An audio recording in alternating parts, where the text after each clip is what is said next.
Բարև ձեզ, Ստեփան Գրիգորյան YouTube-յան ալիքի մասնակիցներ, ողջունում եմ ձեզ բոլորիդ, այսօր հունվարի 10 է, մենք շարունակում ենք մեր աշխատանքը, տեսնում եք ինչ է կատարվում աշխարհում, սրվեց իրավիճակը Սիրիայում, ակնհայտ է Թուրքիան ուզում է լուծել քրդական հարցը Սիրիայում, սրվեց իրավիճակը, բավական բարդ վիճակում նորից հայտնվեցին մեր հարազատ հայերը, Սիրիայի հայերը, Իրան,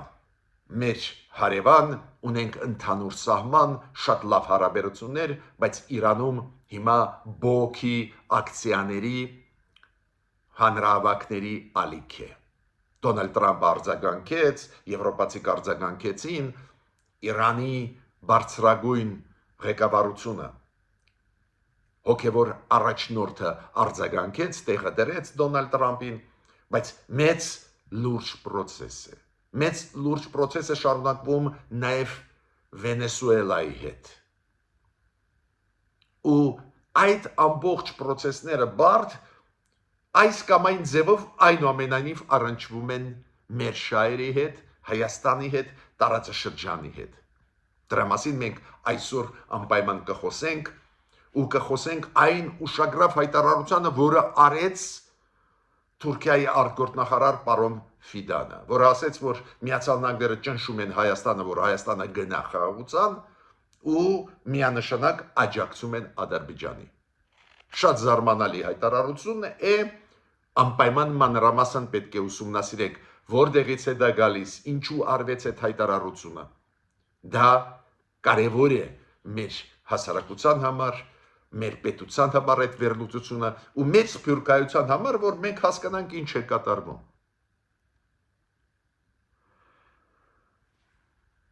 Ուրեմն սկսում ենք մեր այսօրվա աշխատանքը։ Ուրեմն Դոնալդ Տրամպին երեք հարցրեցին լրագրողները։ Այդ դուք ձերբակալեցիք բռնապետ Մադուրոին, ձերբակալեցիք իր տանը, տարանք Միացյալ Նահանգներ հիմա դատում եք ու բացատրում եք, որ ինքը բռնապետ է, հանցագործություն է կատարում։ Հիմա Պուտինն էլ կատարում է հանցագործություն, ռմբակոծում է Ուկրաինան, շարունակում է ռմբակոծել։ Այդ սցենարը կանցնի Պուտինի հետ։ Դոնալդ Տրամպը սկսեց մանևրել։ Ինքը ասաց, որ ես հույսով եմ կլուծվի հարցը, անհրաժեշտություն չի լինի այլ քայլեր անել։ Դա շատ կարևոր է։ Այդ պատասխանը ինձ համար ու այդ պատասխանը հուշում է ինձ, որ ճիշտ են ասում այն վերլուծաբանները Ամերիկայում, Եվրոպայում, ովքեր ասում են, որ Մադուրոին Ռուսաստանը չաջակցեց, դա ինչ որ չափով պայմանավորված է Ռուսաստանի հետ։ Կոպիտ ասած, Ռուսաստանը հանձնեց Մադուրոին։ Դա չի նշանակում, որ Դոնալդ Տրամպը առանց Ռուսաստանի դա չէր անի, բայց քանի որ Ռուսաստանը ռմբակոծեց Կիևը եւ Լվովը օրեշնիկով, այն բալիստիկ հրթիռներով հզոր, որոնց օգտագործումը ուղղակի անընդունելի է ու միջազգային բոլոր նորմերի դեմ է ուղղված։ Ու Ամերիկայի արձագանքը այդքան կոշտ չի։ Ու մարդիկ ասում են, դա նշանակում է, որ Մադուրոյի հարցում Ռուսաստանի մատահարխառն է։ Ռուսաստանը հրաժարվեց Մադուրոյին պաշտպանել, դա է պատճառը, որ հեշտ Մադուրոյին ձերբակալեցին։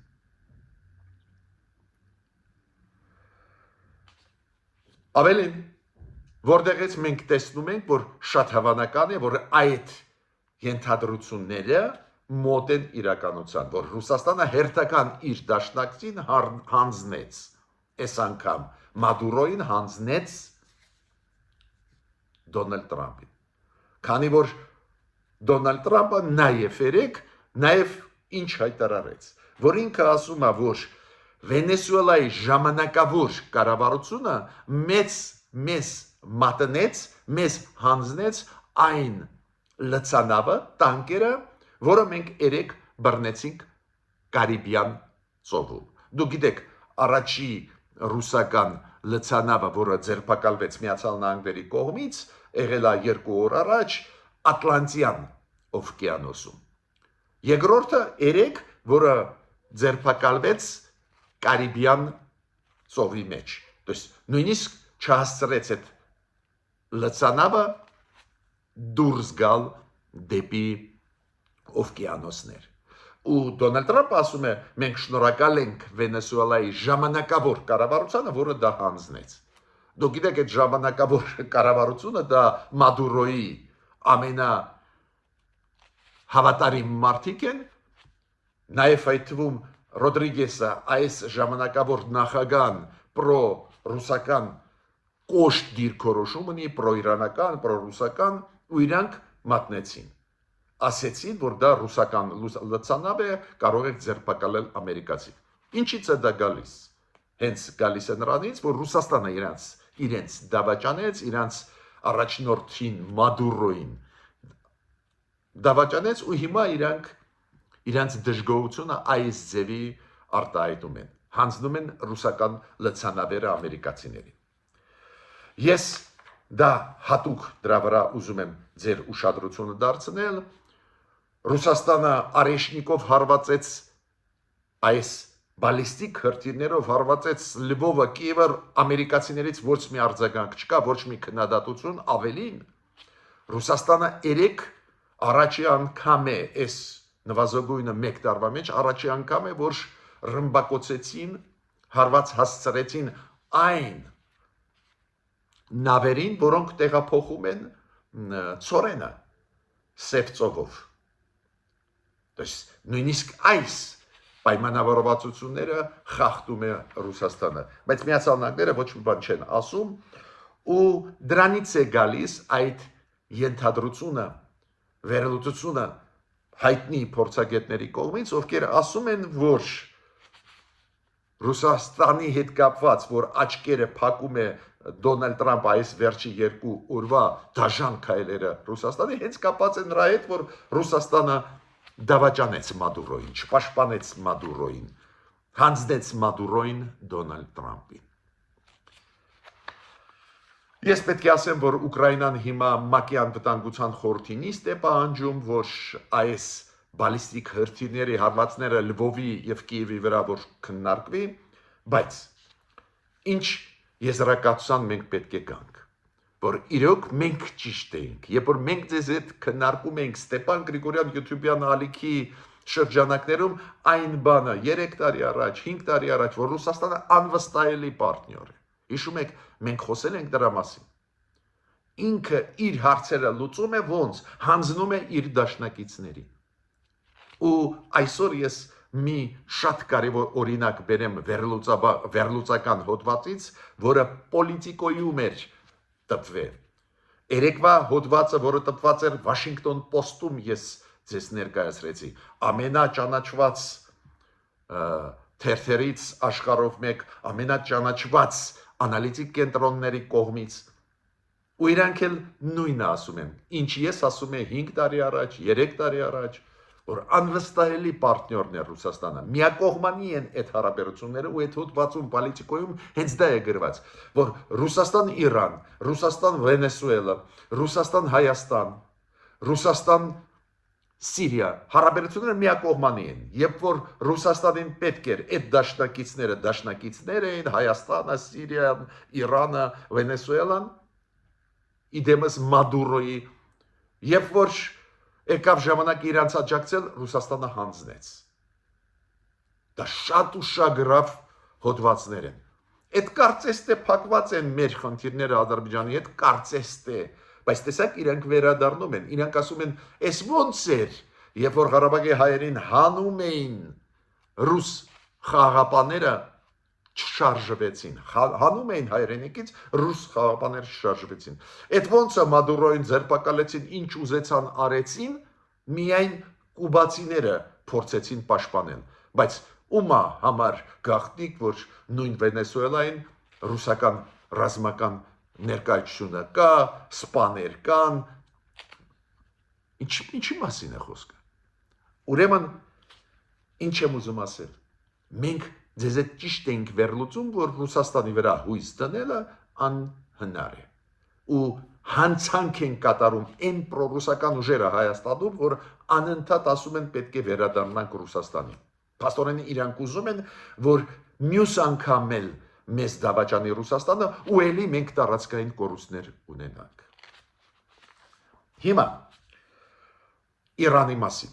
Իրոք Իրանը մեր բարեկամ պետություն է, բարեկամ ժողովուրդ է, իրոք մեր հարաբերությունները շատ լավ են, ու պարզ է մենք, քանի որ ընդհանուր սահման ունենք, ցամաքային, պարզ է պետք է ուշադիր հետևենք ինչ է կատարվում Իրանում։ Ցավով պետք է ասեմ, որ իրոք մասշտաբը շատ մեծ է բողոքի ակցիաների։ Շատ ու շատ քաղաքներում, շատ ու շատ նահանգներում գնում են այդ բողոքի ակցիաները, տեղեր կան, որ փոքր են, տեղեր կան, որ շատ մեծ են։ Բողոքի ակցիաները նաև մայրաքաղաքում են գնում, Տեհրանում,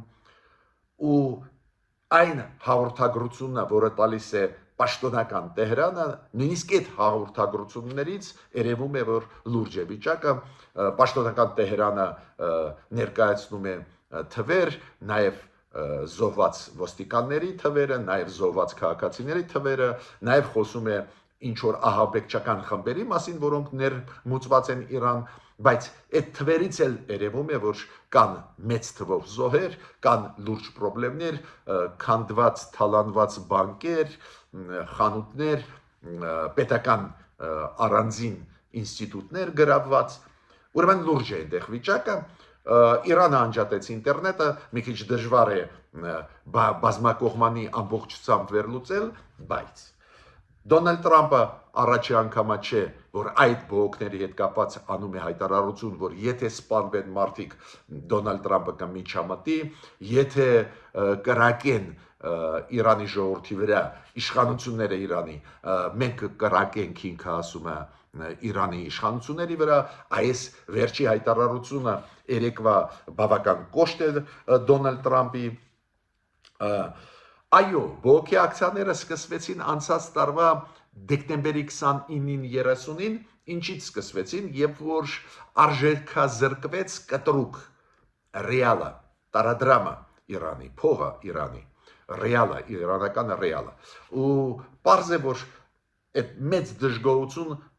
ամենաաղքատ սոցիալական շերտերի մոտ առաջացրեց, բայց նաև այդ թվում փոքր միջին բիզնեսի մարդկանց, փոքր առևտրով զբաղված մարդկանց։ Տես Իրանի կառավարությունը ընդունում է, որ դա բավական օբյեկտիվ է,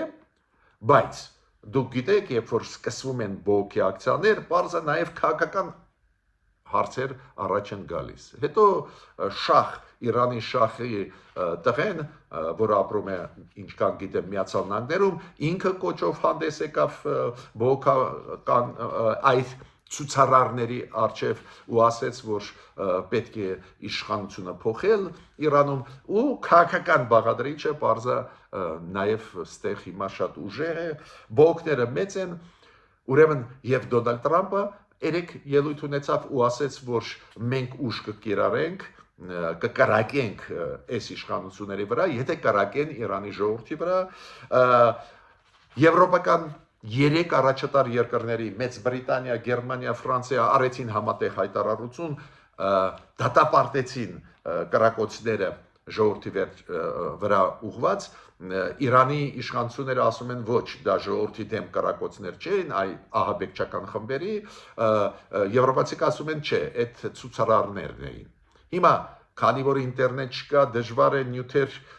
ուսումնասիրել, օբյեկտիվ հասկանալ իրավիճակը, դժվար է, բայց փաստը մնում է փաստ, որ ծանր է վիճակը Իրանում, ցավով պետք է դա ասեմ, Իրանի հոգևոր առաջնորդը Ալի Խամենեին այաթոլլա ելույթ ունեցավ, քննադատեց Միացյալ Նահանգներին, ասեց, որ նաև իրանք ուղարկում են մարդկանց ապակոյնացնելու համար Իրանը։ Ուրեմն մենք այդ փոխադարձ մեղադրանքները լսում ենք, չգիտեմ, կհամարձակվի Դոնալդ Տրամպը երկրորդ անգամ ռմբակոծել Իրանը, հարվածնել, հասցնել, դժվար եմ ասել, բայց բարդ process է գնում Իրանում։ Նաև այդ process-ին մենք պետք է հետևենք, քանի որ մեր բաց ցամաքային սահմաններից երկուսից մեկը դա Իրանի հետ է, կյանքի պես է մեզ համար կարևոր, պետք է պարզ է ուշադիր հետևենք, ինչ զարգացումներ կլինեն։ Հիմա ես միջև անցնելը Հական Ֆիդանի հայտարարությանը, որը լրջագույն հայտարարություն էր կապված Հայաստան-Ադրբեջան հարաբերությունների, մեր տարածաշրջանում հարաբերությունների, ես պետք է ասեմ, որ եւ Նիկոլ Փաշինյանը եւ վարչապետը Հայաստանի եւ էկոնոմիկայի նախարարը պարոն Գևորգ Պապոյանը ասել են մեզ, որ զգուշացրել են, որ Ադրբեջանի հետ միակողմանի արևտուր չի լինի, ոչ միայն մենք կառնենք օրինակ Ադրբեջանից բենզինը կամ նավթամթերքները, նաև Հայաստանը ունի առաջարկներ ու Ադրբեջանը դա ընդունեց ու Գևորգ Պապոյանը ասաց, որ տարբեր ապրանքների պահանջարկ կա Ադրբեջանում Հայաստանի լոլիկից սկսած վերջացած կոնյակով նաև ֆոլգայով եւ այլ եւ այլ ուրեմն կան ստեղ առաջընթաց ոչ միայն մենք ենք առնում իմպորտ անում ադրբեջանական ապրանքների, նաև մենք կուղարկենք էքսպորտ կանեն Ադրբեջան մեր ապրանքների ու գնում է այդ process-ը Հայաստան-Ադրբեջան երկրորդ մեծ քանակությամբ բենզին եւ դիզել հիմա գալիս է Հայաստան դրա մասին նաև մեր կառավարությունը հայտարարեց դու գիտեք առաջի պարտիան առաջի խմբականակը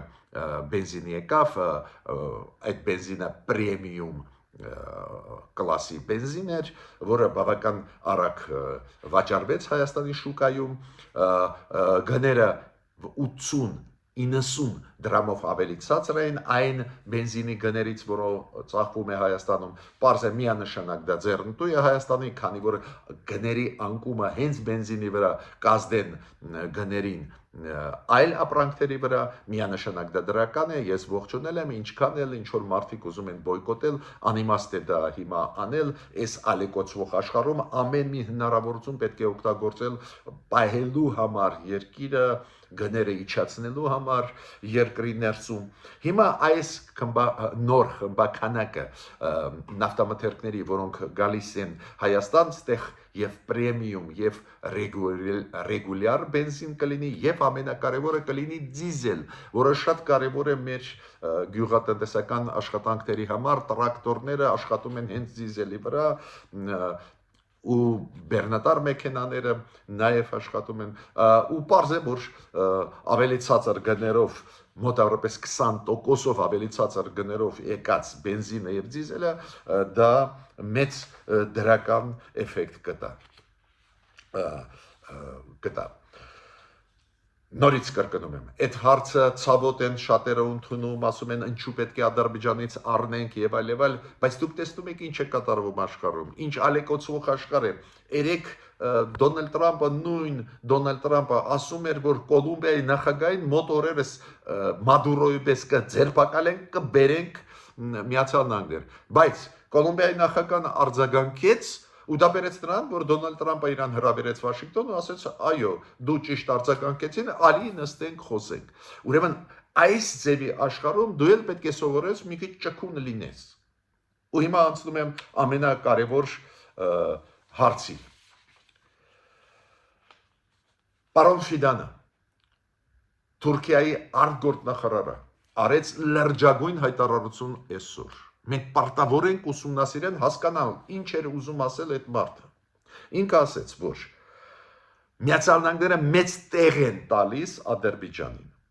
եւ ճնշում են Հայաստանը, որ Հայաստանը ի վերջո գնա խաղաղության։ Այդ նախադասությունը ինձ շատ զարմացրեց։ Մեծ գաղտնիք չի, որ Հայաստանը հենց նախաձեռնող այդ process-ի, հենց Հայաստանը միակողմանի զիջումների մի շարք գնաց, որոնք Հայաստանի ներսում շատ հարցեր առաջացրեցին, բայց ի վերջո մենք դա ընդունեցինք այդ զիջումները, քանի որ իրոք դա բերեց խաղաղություն, իրոք ավելի կայուն իրավիճակի բերեց, ուրեմն ճիշտ էին մեր իշխանությունները, բայց ասել, որ ճնշում է գործադրում Միացյալ Նահանգները Հայաստանի վրա, որ Հայաստանը խաղաղության գնա, անհետեցություն է։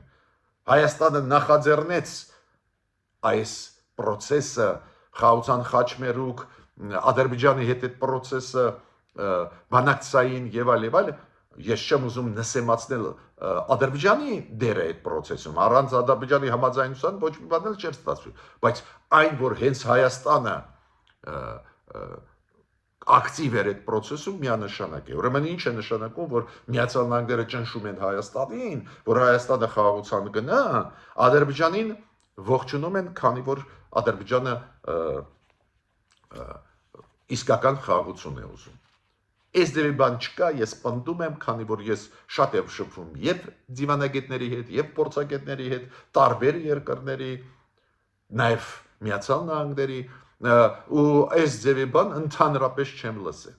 Իմ կարծիքով, քանի որ թուրքական դիվանագիտությունը մեծ պատմություն ունի, իրենց ուզածը առաջ են գցում։ Իրենք հասկանում են, որ խուսափել Թրամփի ծրագրից, Թրամփ ուղի ծրագրը չեն կարող ադրբեջանցիք ու գծվում են այդ ծրագրի վրա ու ասում են չէ, մենք ենք նախաձեռնել։ Ստեղ այս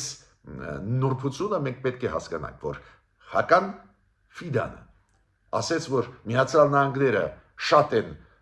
տեղ տալիս Ադրբեջանին եւ ճնշում են Հայաստանը, այդ իրենց ուզածն է, որ ամերիկացիք մեզ ճնշեն, իրանց տեղ տան։ Ուղիղ հակառակն է, ամերիկացիք միանշանակ գնահատում են Հայաստանի այս ծրագրերը խաղաղության խաչմերուկ ու ավելին, եթե Միացյալ Նահանգները մեծ տեղ են տալիս Ադրբեջանին, ինչու 907-րդ բանաձևը չեն հանում, ինչու կոնգրեսը չի հանում։ Այո, Դոնալդ Թրամփի ադմինիստրացիան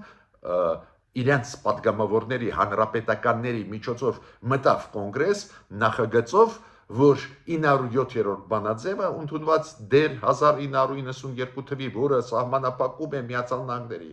աջակցություն Ադրբեջանի, որ պետք է հանվի, բայց կոնգրեսում ոչ մի շարժ չկա։ Եթե ճիշտ է Հական Ֆիդանը, որ Միացյալ Նահանգների մեծ տեղ են տալիս Ադրբեջանի համեմատ Հայաստանի, ուրեմն 907-րդ բանաձևը պետք է հանեին, ոչնչացնեին, զրայացնեին։ Մյուսը ինչ ասեց Հական Ֆիդանը, շատ ու շատ հետաքրքիր է։ Ինքը ասեց, գլխավոր նպատակները Միացյալ Նահանգների մեր ռեգիոնում համընկնում է նպատակների Թուրքիայի նպատակների հետ։ Ու ինքը թվարկեց, ինքը ասեց, եւ դա վերաբերվում է Ռուսաստանին, եւ հայ-ադրբեջանական գծին, Ադրբեջանը հայկական գծին ինքը ասեց, եւ Ռուսաստանին դա վերաբերվում է, եւ Սիրիային, եւ այլ ռեգիոններին։ Նորից կրկնում եմ, Հական Ֆիդանը ասեց շատ զարմանալի բան, որ գլխավոր նպատակները Միացյալ Նահանգների այս մեծ տարածաշրջանում, որը կապված է եւ Ռուսաստանի հետ, եւ Հարավային Կովկասի հետ, եւ Ադրբեջանը հայկական հարաբերությունների այդ գծի հետ, եւ Սիրիայի հետ, այստեղ գլխավոր նպատակները Միացյալ Նահանգների համընկնում են գլխավոր նպատակների հետ Թուրքիայի։ Ճիշտը ձեզ ասեմ, այդ էլ ավելի մեծ զարմանք ինձ մոտ առաջացրեց, քանի որ մեծ գաղտնիք չի։ Օրինակ նույն Սիրիայում մեկ անգամ, երկու անգամ չէ, որ բախվել են Իսրայելը Թուրքիայի հետ։ Սիրիայում հիշում եք դրուզերի հարցը, հիշում եք քրդերի հարցը, ամերիկացիք հիմա էլ այսօր էլ քրդերին պաշտպանում են, ինչքան էլ ծանր չլինի վիճակը, իրոք հիմա շատ Սիրիայում ծանր է վիճակը, Թուրքիան Սիրիայի այսօրվա իշխանությունների միջոցով ուզում է քրդերին ճնշի ու դիմանում են քրդերը հենց դրա պատճառով, որ ամերիկացիք թույլ չեն տալիս։ Ուրեմն նույնիսկ Սիրիայի հարցով հակասությունները Միացյալ Նահանգներ Թուրքիա կա, քանի որ ստեղ կա շահ Իսրայելի, Միացյալ Նահանգների համար միանշանակ է Իսրայելը գլխավոր դաշնակիցն է։ Հիմա գանք մեր տարածաշրջան։ Ինչի մասին է խոսքը։ Այո, Թուրքիայի դերը ոչ ոք չի ուզում նսեմացնել, պարզ է ամերիկացիք Թուրքիայի հետ էլ կաշխատեն, պարզ է դա, բայց ամերիկացիք չեն համարում, որ խաղի կանոնները նույն Հարավային Կովկասում պետք է թուրքերը թելադրեն։ Ես այս ձևի բան կյանքում չեմ լսել։ Միտքս ինչու՞մ է։ Հական Ֆիդանը ներկայացնում է այն, ինչ ուզում է որ լինի։ ինչ ուզում է Թուրքիան որ լինի, որ համընկնեն Թուրքիա Միացյալ Նահանգներ հարաբերություններ, բայց իրենք չեն համընկնում, հասարակ պատճառով, օրինակ, ռուսական S-400-ը դեռ գտնվում է Թուրքիայում, ամերիկացիք ասում են դուք պետք է դուրս բերեք ռուսական հակաօդային համակարգը, դա հակասում է եւ ՆԱՏՕ-ի եւ Միացյալ Նահանգների շահերին, ինչ եմ ուզում ասել, Միացյալ Նահանգները ինչու չեն տալիս F-16-ը Թուրքիային, F-35-ը Թուրքիային, այդ կործանիչները, ինչի չեն տալիս, ուրեմն հակասություններ կան, ու ասել, որ բոլոր հարցերում, նաև տարածաշրջանի համընկնում են, դա մեղմ ասած չի համապատասխանում իրականության, էդ էլ հաշվի առնելով, որ գլխավոր դաշնակիցը այս մեծ տարածաշրջանում, Մերձավոր Արևելք, ավելի լայն Միացյալ Նահանգների Իսրայելն է, Իսրայելը ունի լրջագույն հակասություններ Թուրքիայի հետ, եւ Սիրիայի հարցով, եւ Գազայի հարցով, այսօր Իրանի հարցով, պարզ է, Իսրայելն էլ հիմա սպառնում է, որ հարվածներ կհասցնի Իրանին, դուք գիտեք, որ հիմա Թուրքիան օգնում է Իրանին, այս ծանր վիճակում Իրանի, Թուրքիան տալիս է հետախուզական ինֆորմացիան Իրանի, որ այն գլխավոր բողոքող դեմքերը մարդիկ, որ Իրանի կողմից ձերբակալվեն։ Ուրեմն հակասություններ այդքան շատ կա Ամերիկայի քաղաքականության հետ, որ ես կարող եմ ժամերով թվարկել։ Բայց այնուամենայնիվ ինչու դա ասեց Ֆիդանը։ Ինչու պարոն Հական Ֆիդանը Թուրքիա արտգործնախարար ասեց, որ համընկնում են գլխավոր նպատակները ռեգիոնում Ամերիկայի Թուրքիայի հետ։ Ինքը դա ասեց այն, ինչ իրենք ցանկանում են։ Ինքը դա ասեց, որ այս միտքը խմորվի այս մեծ process-ներում։ Տեսակ ինչ է նշանակում պետություն մեծ դիվանագիտական ավանդույթներով։ Այն ինչ իրանք ուզում են, ու որը չկա, ներկայացնում են որպես իրականություն։ Բայց ինչու այդ հայտարարությունը արեց Հական Ֆիդանը, նաև այն կոնտեքստով, որ իբր ամերիկան ճնշում է Հայաստանը, հասկանալի է, փոխվում է աշխարհը, անընդհատ փոփոխություններ են կատարվում, այն, որ Միացյալ Նահանգները ձերբակալեցին Մոդուրոին, տարան Ամերիկայում հիմա դատում են, դա նախադեպ է, ես հիշում եք ձեզ զգուշացրել եմ, ինչ է նշանակում նախադեպ այս ձևի, ուրեմն այլ պետություններ, Թուրքիայի պես, իրանց հարևանների դեմ նույնացիպ քայլ կարող է օգտագործի, ու ոչ ոք չի կարողանալու այդ դեպքում իրանց ասեն քննադատել, իրանք ասեն ոնց, ամերիկացիք դա արեցին, մենք էլ այլ պետության ղեկավարի նկատմամբ անում ենք։ Տեսակ ոնց են զարգանում իրադարձությունները աշխարհում։ Շատ արագ բոլոր process-ները իրար հետ կապված են ու կարծես թե մենք կարող ենք ասել կներեք էլի Վենեսուելա հերույ է գտնվում Վենեսուելան, ինչ կապ ունի մեր շահերի հետ, բայց պարզվում է ոչ, այս նախադեպը Մադուրոյի կարող է օգտագործվել